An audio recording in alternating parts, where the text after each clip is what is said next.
We're back! Readers, I'm super excited to be back and I'm so happy to welcome you all to Season 2 of the Reader's Couch podcast.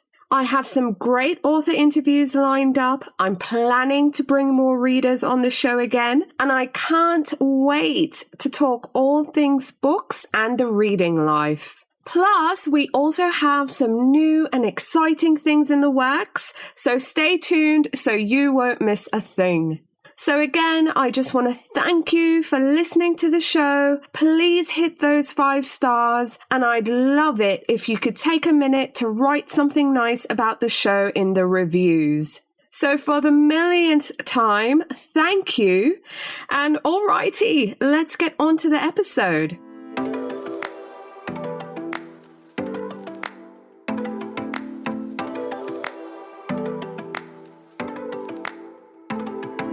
Welcome to the Reader's Couch, a podcast that brings you lively conversations with some of your favorite authors and bookish personalities. Over here, the couch is always booked, but I've moved some books to the side table and fluffed some cushions so I can welcome a guest or two to come lounge with us. Today on the couch, we have Lorena Hughes. She's the author of The Sisters of Alameda Street, but she's here to talk to me about her latest historical novel, The Spanish Daughter. Stay tuned.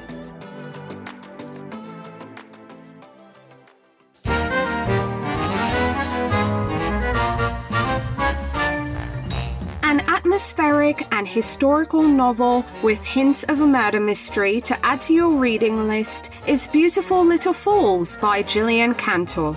The novel reimagines and features characters from the classic novel The Great Gatsby. But instead of Gatsby's original narrator, Nick Carraway, we get to see the story from the perspectives of the women involved. Alternating between Daisy Buchanan, Jordan Baker, and Catherine McCoy, their stories unfold in the years leading up to that fateful summer of 1922, when all 3 of their lives are on the brink of unraveling, and each woman is pulled deeper into Jay Gatsby's obsessive world. Beautiful Little Fools by Gillian Cantor revisits the glittering jazz age, and it's a quintessential tale of money, power, marriage, friendship, love, and desire, and also the murder of a tormented man. Beautiful Little Fools by Gillian Cantor is being published by Harper Perennial, and it's an atmospheric historical novel you really don't want to miss. Hi readers, welcome again to the Reader's Couch. I'm your host, Victoria Wood, and here on the couch with me is the author of The Sisters of Alameda Street, but she's here to talk to me about her latest novel, The Spanish Daughter. Please welcome to the couch, Lorena Hughes.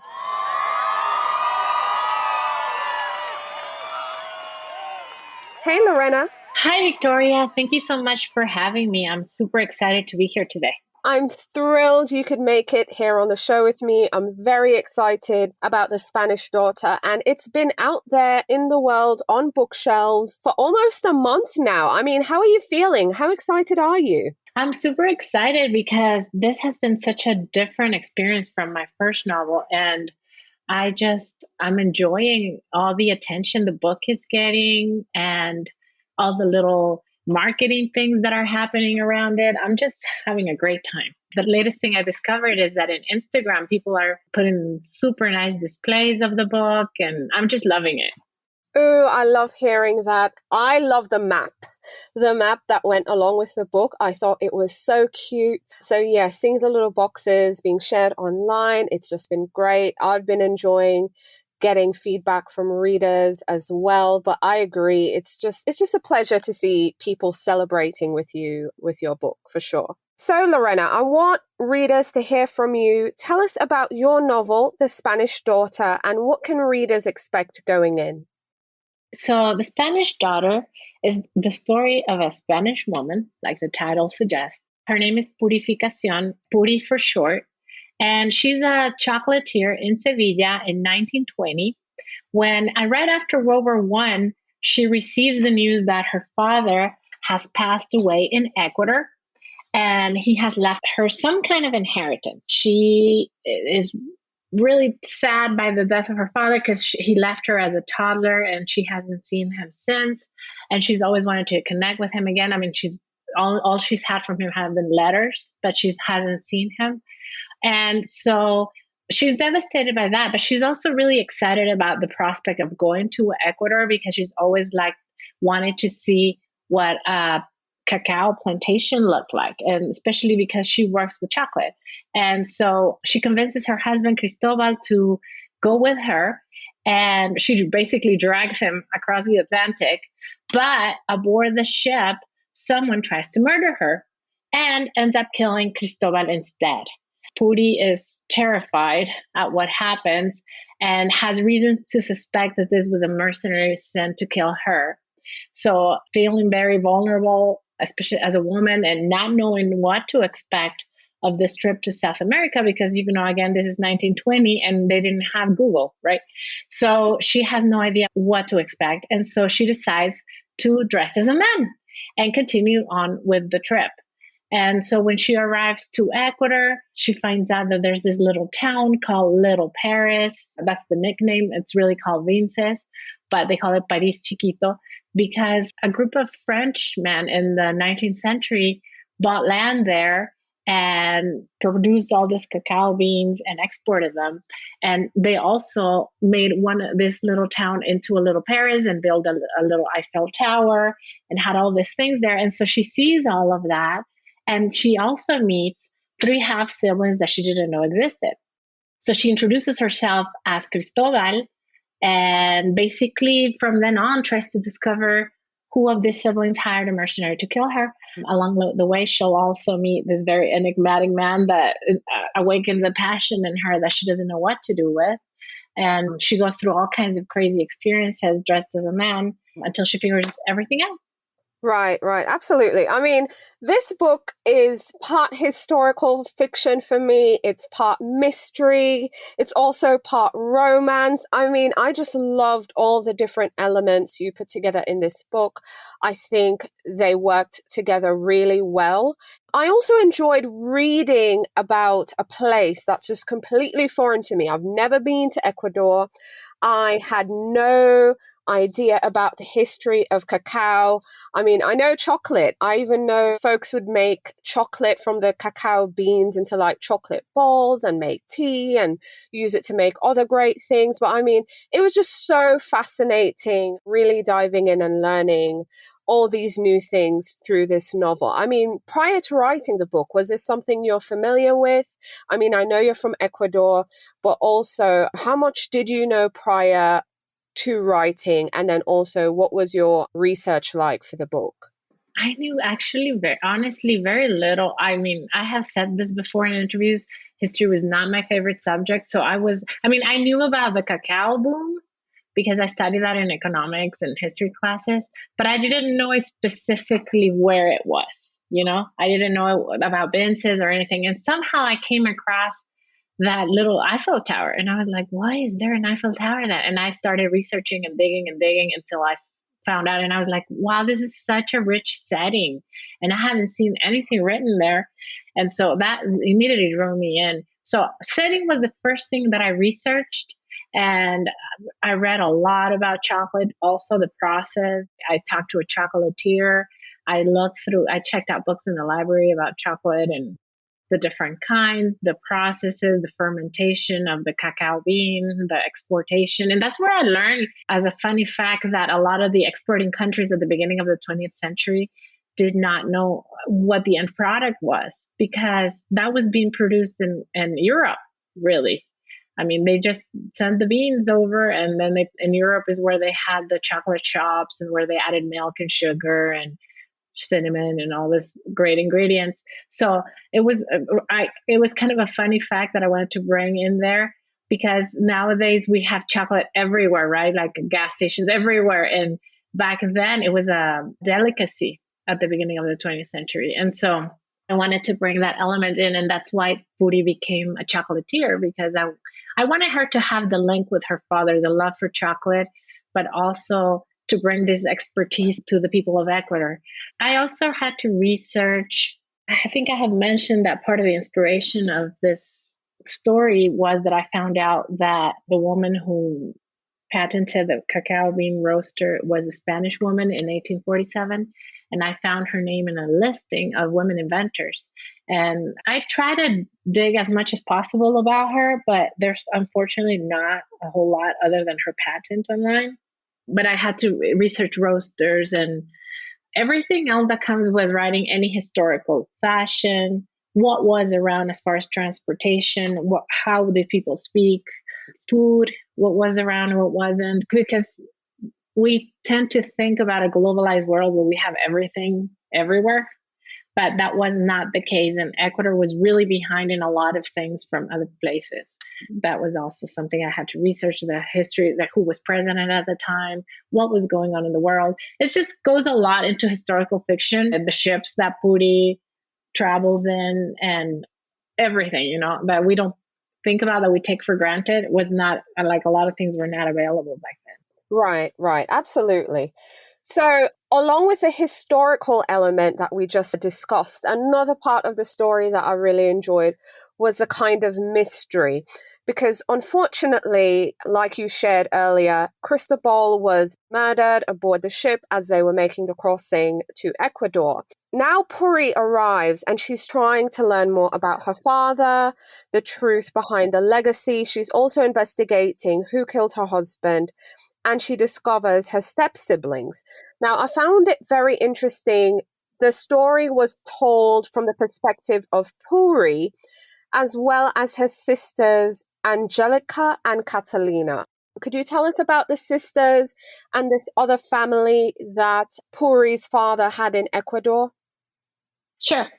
And that was really interesting to write in their point of view too, because it offered a different perspective of Puri and her husband and everybody, right? Like, as a reader, you know what Puri is thinking, and now you know what Angelica is thinking upon meeting her and stuff, or hearing about her. So Angelica is very different than Catalina, because Angelica is more sophisticated. She has all these admirers. She's married at the time that Puri meets her, and she's more vain in a way. So you wouldn't think, but knowing, when you first read about her, you know that she's always been a little bit jealous of Puri, because her father mentioned her quite a bit while she was growing up. He's always like, oh yeah, my daughter in Spain, blah, blah, blah.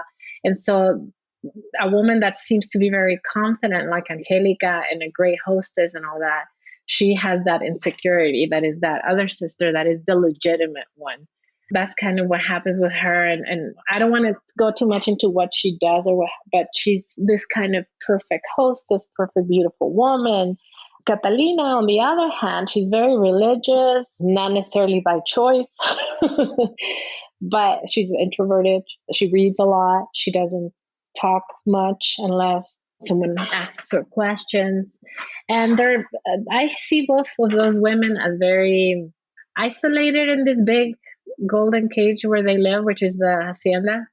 And once in a while, like once a week, they say they go to church in town and stuff.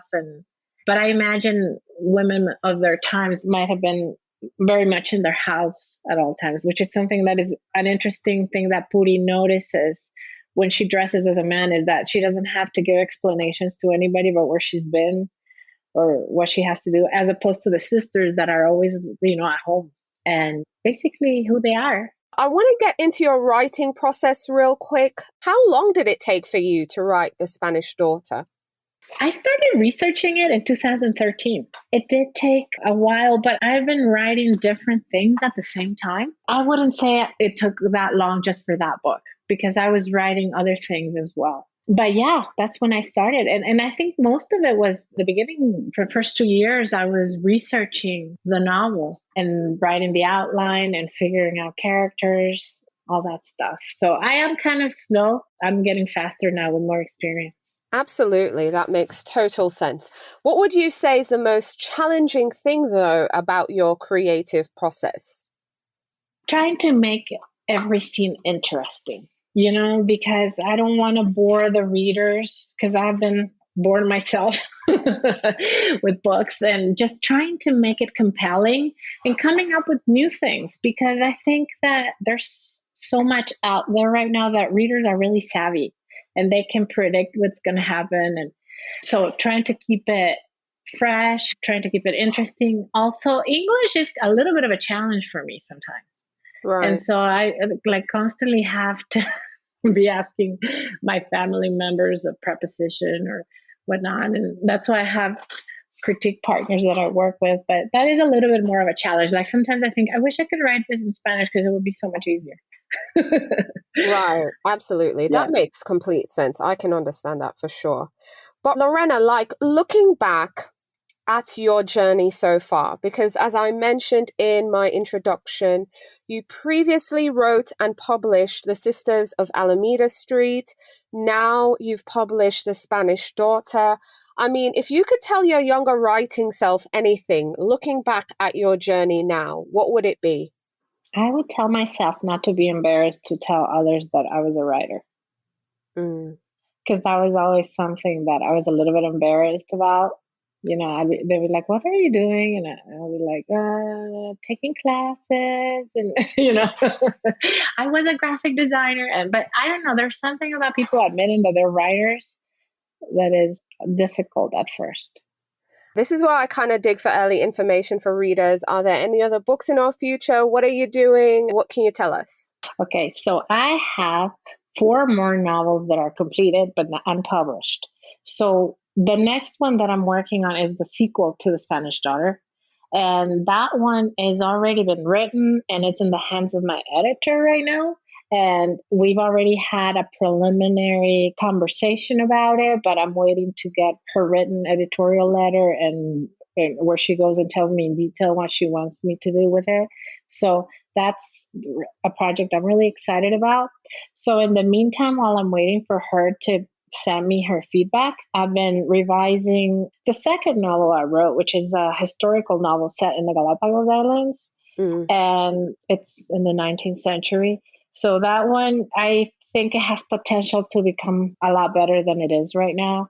And so I've been reading it and making some big changes to it. And so that's kind of where I'm working with right now, because I want to really work on this historical stuff first. I do have other stuff that is more like in the 70s or, more contemporary, but I really want to stick with historical for the time being. Okay. That sounds good. Sounds like a plan.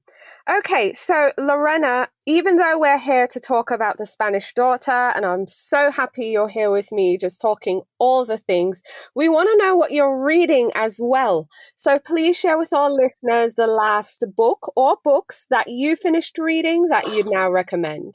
Okay, so I've been, surprisingly, I haven't been reading that much historical fiction. And I think it is because I kind of want to take a little bit of a break from history.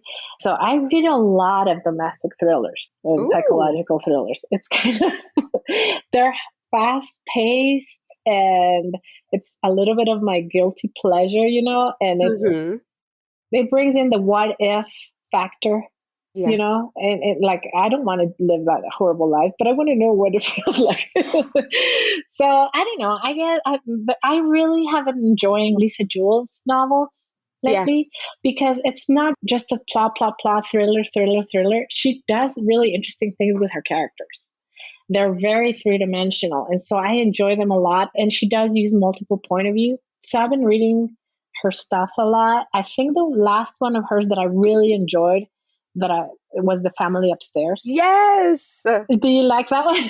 Yes, I was hoping you were going to say that. I love it. I mean, it's so dark, but see, I don't think I could go that dark myself with my own writing, but I like reading it, from other people. It's just different, it's something different what I do. So, but at the same time, it has some things in common, like the multiple point of views, the families, the secrets. But she goes a little bit darker than I do. Right, absolutely. I love The Family Upstairs. When you said Lisa Jewell, I was like, wait. I wonder if she read that one. So, yeah, so that was I read like cool. 5 of hers in a row because I couldn't get enough of her books. Yeah. She really is good, though. She really is. So, Lorena, what books are you looking forward to reading either sometimes this year or whenever you get around to reading? What books are on your nightstand? Well, I started reading a book called 20 Years Later. I just started it by Charlie Donnelly, and he's Hmm. also a Kensington author. But it's really interesting because it has to do with 9/11. I've only read one more book before dealing with 9/11 called People Who Knew Me. That was Hmm. really interesting. And this kind of has a similar concept in the sense that it's something that happened before 9/11 and then 9/11 came and it changed the world. So I don't know. It's just like a crime story, and I just started it, but that's kind of what I'm looking forward to finishing right now. Yeah, and also the latest Elena Ferrante novel because Mm. I'm a big fan of hers too. I think it's called The Lying Lives of Adults or something like that. I got it recently, but I haven't started it yet. I'm looking forward to reading that too. Awesome. Sounds good. So, in addition to reading and hearing about your writing, we love local bookstores here on the show. We're big supporters for local indie bookstores, and we ask all our guests on the show. So, of course, I'm going to ask you to share with our listeners some of your favorite bookstores. Okay, I'm going to recommend two in Albuquerque. One of them is called Bookworks. I love it because it's in the valley. It's a beautiful area right next to this very popular coffee shop restaurant. And they always host events in there. I mean, we're talking pre-COVID, right? And so they host events. And I saw Carlos Ruiz Zafón there in the early 2000s when he came out with The Shadow of the Wind. Mm-hmm. And it's this tiny bookstore, but it's very popular and they have a lot of events. So I really love that. And just taking a walk in there because it has all these little shops around it. It's really cute. And then the other one that I'm going to recommend is one where I used to work when I first got married. It's called Page One. And Page One in Albuquerque is kind of like an institution. And at one point, it was the biggest store, even bigger than the Barnes and Noble and stuff, because it was just huge and everybody knew it. And I used to work there. I was a graphic designer there full time. We had events all the time and a newsletter monthly, and it's just part of Albuquerque, you know. And right now, it's gotten a little bit smaller, but it's still around, and I'm happy about that because for a while, I feared that all the bookstores were going to come down after borders and stuff. So I'm super glad that it's still around. Absolutely. We love our bookstores and we're definitely happy they're still with us because they're great anchors in our local communities. So thank you so much for sharing. Sure. Getting back now to the Spanish Daughter and kind of just wrapping things together. I mean, I know you've done your job as an author. You've written the book. You know, you've given us the story. It's in the hands of readers. We've been reading about it, sharing about it, talking about it.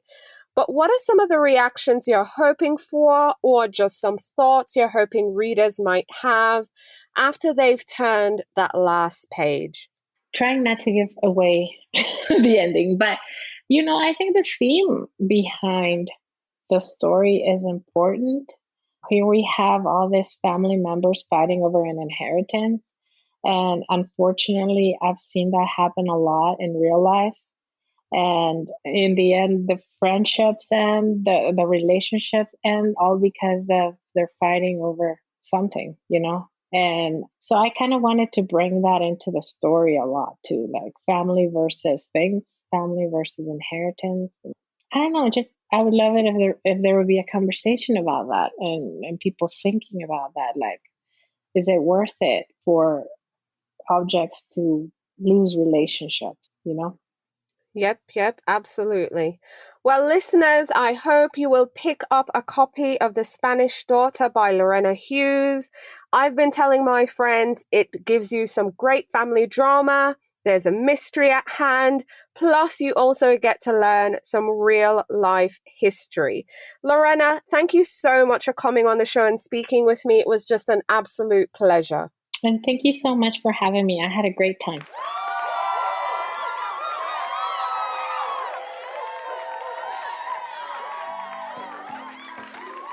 Thank you so much for tuning in to The Reader's Couch. You can find out more about the show and submit your questions for our guest by visiting our website, thereaderscouch.com. You can also connect with us on Facebook, Instagram, and Twitter at The Couch Is Booked. If you like the show, please subscribe, share, and take a few seconds to leave a rating and review.